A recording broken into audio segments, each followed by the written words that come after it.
from the mountainous ancient kingdom of Wallachia, in what is now modern Romania, a man emerged who would excel himself in devising innovative methods of torture and mass murder. He had power of life and death over all of his subjects. He inspired a marvelous horror story, and it's an unusual horror story in that it was real.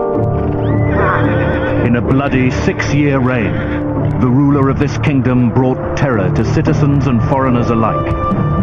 Prince Vlad Dracula was more than just the inspiration for the bloodthirsty vampire of legend. To this day, he's still referred to as Vlad Tepes, Vlad the Impaler, in memory of his favorite method of killing.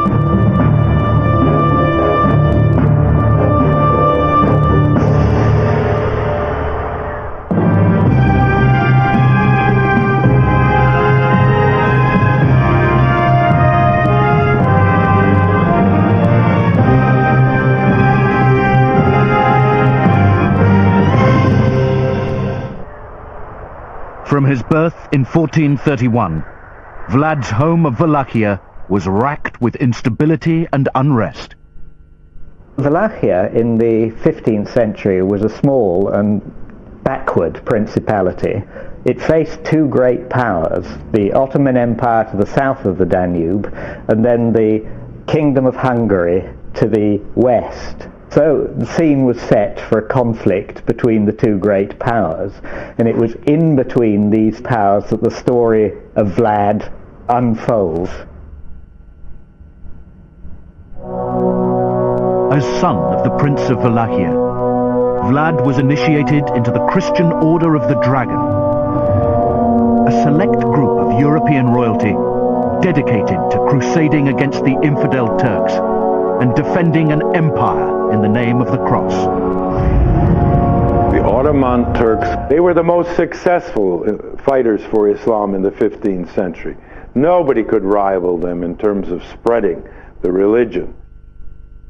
As head of the order, his father was known as Dracul, meaning the dragon.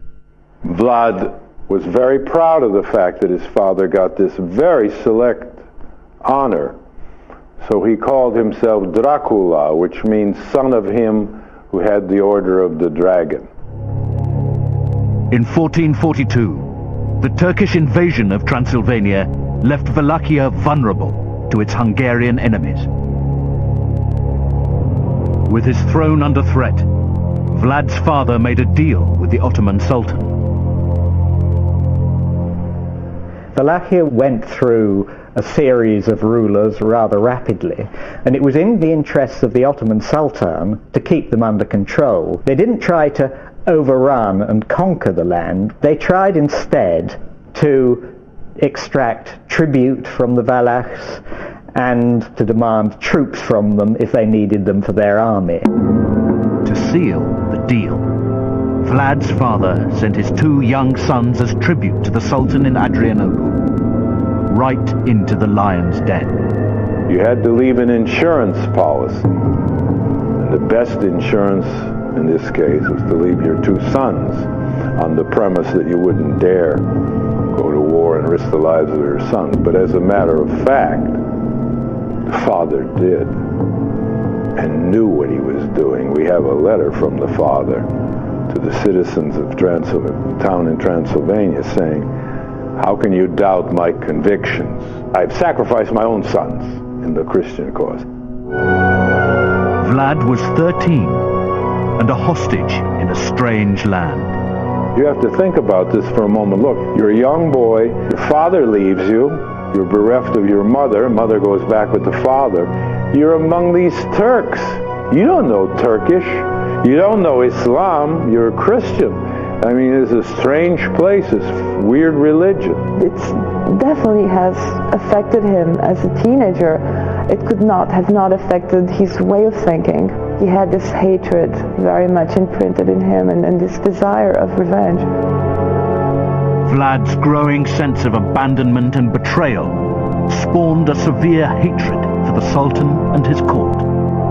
The Sultan's eye was fixed firmly on Vlad and Radu as potential puppet rulers. They were being primed to take their native throne in the name of Islam. But Vlad was studying the enemy and biding his time.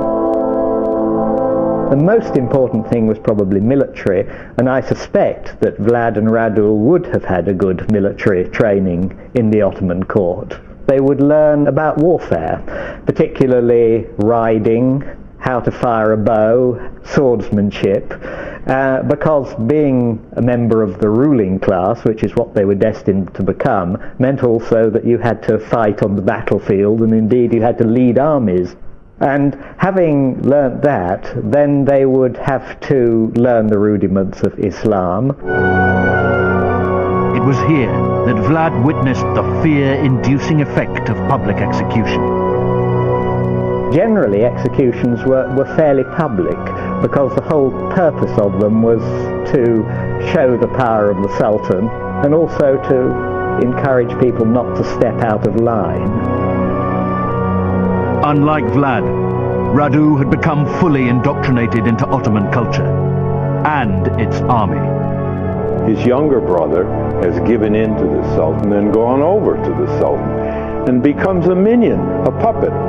Vlad's motive primarily is to stop Islam and to maintain the independence as far as he could of his native Wallachia.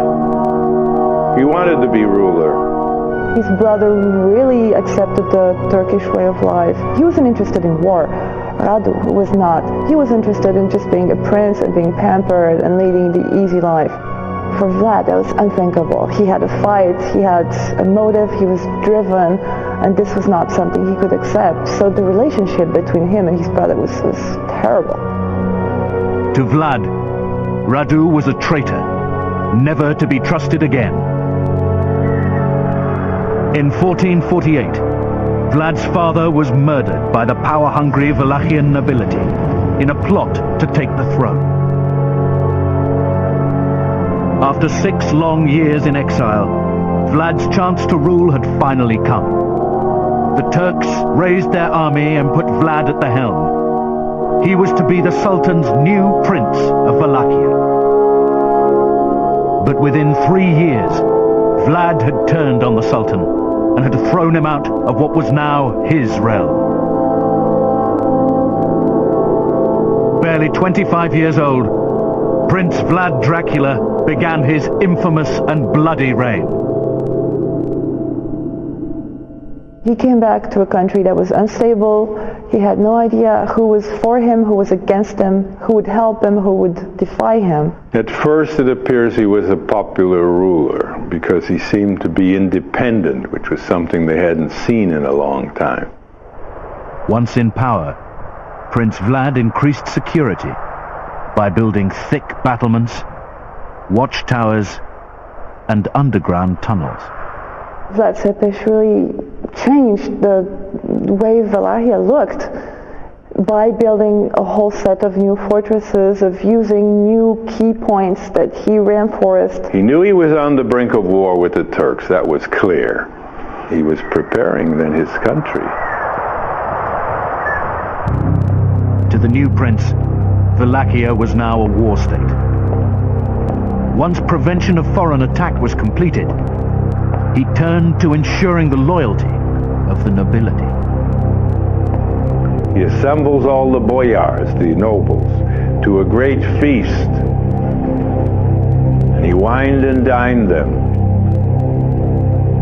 Ironically asked them how many rulers they had seen in their lifetime, and some of them mentioned 12, a large number of princes who had been on that throne. And what did this show to him? That they had no respect for the prince. And then afterwards, when they little suspected it, he had the place surrounded. He took them on a death march to his mountain lair, Castle Dracula at Poyanar. And made them work side by side, elbow to elbow with the peasants to rebuild and reinforce the Poyanar castle. And many of them fell from the rock, from it's a 1,000-foot drop on all sides. It's a precarious sort of place. Many died from exhaustion and from lack of proper nourishment, but soon turned from being, let's say, a man who was apparently at first relatively popular to someone who was feared. To ensure absolute loyalty, Prince Vlad employed a terror tactic he witnessed as a boy in Adrianople: impalement. The classic way of impaling is to take the victim, put them spread eagle on the ground, tie the arms to one set of horses and the legs to another. Then you take a stake. What happens is the horses move slowly forward, then the ropes are cut, and then you're hoisted up on this stake or pole. You die very slowly, not from your innards being pierced, but from exposure to the elements generally. Purpose, a lasting example of what can happen to you if you disobey the rules. It's effective. With his ancestral throne secure, Vlad would restructure the social hierarchy and install a strict moral code that would result in the slaughter of thousands of his own people.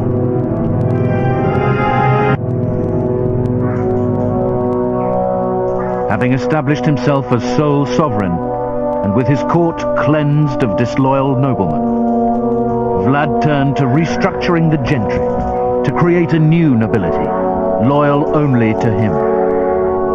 He got rid of most of the old gentry. There's a noticeable drop in the old families during his reign.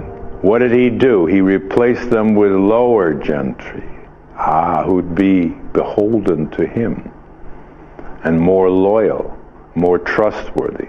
And those are the ones he used to carry out his terror tactics of impalement. With his henchmen in place, Vlad's obsession with loyalty and control led him to install a severe moral code, punishable only by death. He was an extreme law and order man, and all the chronicles testify that during his lifetime there was law and order in Wallachia. He would punish you by impalement for little offenses as well as big ones. If a woman committed adultery, he had her body skinned and then exposed on the village square as a lesson to adulterous wives. Or if a woman was lazy, he'd have her hands cut off and impaled on the village square as a lesson to lazy wives. And he impaled the old people and the children because they were useless. Naturally, the fear of his wrath kept rebellion down to a minimum. According to peasant tradition, Vlad placed a priceless gold cup in every village square for all the peasantry to admire. Many drank from it, but no one dared steal it. The cup remained in the square throughout Vlad's entire reign as a symbol of his absolute power. What he wanted to do was to establish the fact that he was the absolute ruler, and what better absolute ruler is it than to be godlike? That's what it's all about. God has the power of life and death, and it's indiscriminate, let's face it. That's the essence of terror. Before long, execution was not only administered as a punishment, but became the prince's favorite pastime. Vlad would kill at a whim.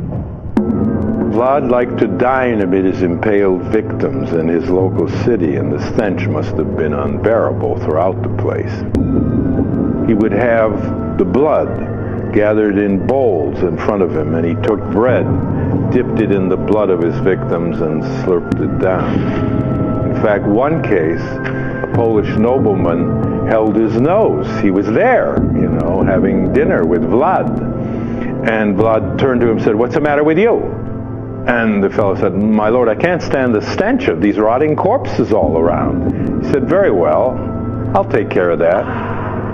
And then he had this fellow impaled on a higher stake than the others, and he said, "Well, now he's up there where the gentle breezes blow, and he doesn't have to worry about the stench down here anymore." People always gathered to watch public executions, so when he did that, he had it refined to a point of perfection. This perverted approach to law and order took the lives of thousands of his fellow Christian citizens and turned the royal capital into a stinking graveyard. Vlad's palace at Târgoviște was surrounded by a high hedge 3 miles in length. There was a corpse hanging from every branch, and as soon as somebody came and cut down a corpse, a fresh corpse was put there in its place. And that is one of the reasons why, indeed, in Turkish, Vlad has the title Kazakçı Vlad, or Vlad the Impaler. Vlad was an Orthodox Christian with a growing reputation as a sadist and a monstrous appetite for revenge. But as long as he fought against the Ottoman Turks, he was accepted in the Catholic center of Christendom. Vlad Dracula was the one who fought and tried to stop the spread of Islam into his own area. And he was supported by the Pope. The Orthodox signed with the Catholics and they formed one church on paper, which shows you that the theological differences were peanuts. It didn't mean anything to the Pope. This guy was Orthodox Christian. Who cares? He's fighting the Turks. In 1462, the Sultan Mehmed was on the warpath. The Wallachian border was lined with Vlad and his army, determined to keep the Turkish enemy out. Mehmed's army was much bigger than Vlad's and much better equipped with cannon and a huge amount of cavalry. The first obstacle that he encountered was, of course, the river Danube, with Vlad drawn up on the northern bank, just ready to chop his army to pieces as it scrambled up the banks. They advanced slowly and drove Vlad back using their guns. They lost 250 men in this operation. The Sultan sent 2 ambassadors to see Vlad, to negotiate possible settlement. Vlad asked them to remove their caps in his presence, and they said, "Lord, it is our custom never to bare our heads to any person." He said, "Very well, I will confirm you in your custom." So he had his soldiers come out and they took very small nails and they nailed these caps to the heads of these ambassadors. And then Vlad said, "When you come to visit a great ruler such as myself, you better go along with my customs. Go back and tell the Sultan what you have seen." And they did. And the Sultan was enraged and wanted vengeance. With an army 3 times the size of Vlad's, the Sultan advanced and forced Vlad into retreat. Vlad wheeled his forces around, started destroying everything in his path, marched across the Danube and destroyed villages on both sides of the Danube, which means he destroyed his own Romanian villages too.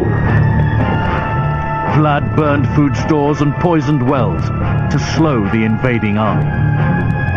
Scorched earth. Brilliant policy. Very, very, very cruel, but they say an army travels on its stomach. This is especially true in the 15th century. They lived off the land. Well, if you create scorched earth, there's no food around. Vlad the Impaler raced back to the capital and with sadistic delight watched the invading army approach. A first wave of Turkish came through, crossed the border and came into Romania. He won that battle, took all the corpses and the wounded and the prisoners, and had a whole forest of sticks brought up in this big open field. And when the second wave came with the main army, they just stopped dead on their tracks. And so this forest of bleeding, agonizing bodies on sticks, and it was just a big, huge forest of dead bodies. 20,000, over 23,000 some odd. It was a deliberate attempt to frighten the Sultan. And when the Sultan saw this, he said, "What can you do against a man who does such terrible things?" It was just so barbarous, so atrocious that even for them, they couldn't stand it. They just turned around and fled. His brother Radu was the only man ambitious enough to cross this barricade of death and follow the Impaler Prince all the way to his mountain retreat. Sultan sent a small contingent on ahead to pursue Vlad to Castle Dracula, Poyanar. Led, of course, somewhere from behind probably by his little brother. He had been promised by the Turks that he would be the ruling prince of Romania once they defeated his older brother. He was trapped at this Castle Dracula.